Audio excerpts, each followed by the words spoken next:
You deserve someone na magsasabi sa'yo na, mahal, gaano man tayo kalayo sa isa't isa, hindi ako gagawa ng bagay na ikakasira ng relasyon natin dalawa. Mahal, gaano man tayo kalayo sa isa't isa, hindi yun rason para iwan ka. Ang sarap siguro kapag yung partner mo ay napaka-loyal sa'yo. Yung walang ibang focus kundi yung relasyon nyo at ikaw mismo. Walang ibang ginagawa kundi magtrabaho lang, mag-update at mag-assurance. Alam mo kasi ang LDR isa sa pinakamahirap i-handle na relasyon.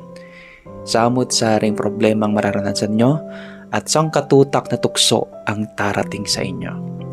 Ang tukso kasi hindi mo maiiwasan yan, pero kaya nyong labanan dalawa. Hindi mo yan kayang labanan mag-isa kasi matutukso ka at hindi ka makakapag-isip ng tama. Pero kapag sinasabi mo yan sa partner mo at ini-inform mo siya na, mahal, ito yung ginagawa ko ngayon at ito yung challenge sa akin ngayon, magkakaintindihan kayo.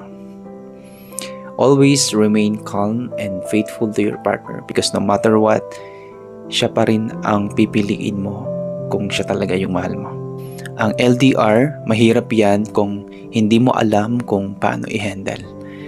Pero kapag open kayo sa isa't isa at lagi kayo nag-uusap, malalagpasan nyo lahat ng mga nangyayari sa inyo. Kapag nalagpasan nyo lahat ng problema nyo at nasurpass nyo lahat ng mga challenge sa relasyon nyo, hindi na kayo basta-basta natitinag at hindi na kayo basta-basta nag-give up. Dahil alam nyo na kung paano patakbuhin ang relasyon nyo at alam nyo na kung paano patagalin pa ang pagsasama nyo.